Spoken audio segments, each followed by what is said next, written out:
You ever have one of those stories that everyone you know likes to share about you? You feel like it gets blown out of proportion when it's told?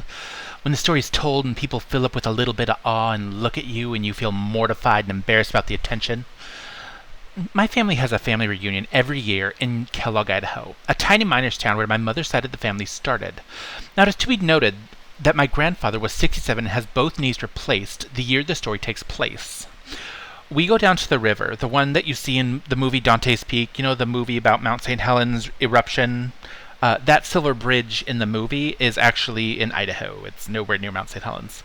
Under that silver bridge, my grandfather was swimming from one side to the other when I helped him across. My family, on the other hand, has another telling of that story. They said that my grandmother had barely enough time to finish to shout he was drowning when I dove into the water and made it to my grandfather, and then they saw him skip across the water like a row of little Free Willy moments chained in a row. I feel embarrassed just telling the story out loud. It all made sense to me when I was doing it. My grandmother had told my grandfather to be careful, and I had been standing next to my mother when my grandmother shouted out, "He's drowning!" I ran, dove off the rock, and then swam over to him. I knew he needed to breathe and that he was sinking, so the only thing I could think about to do was to push him out of the water.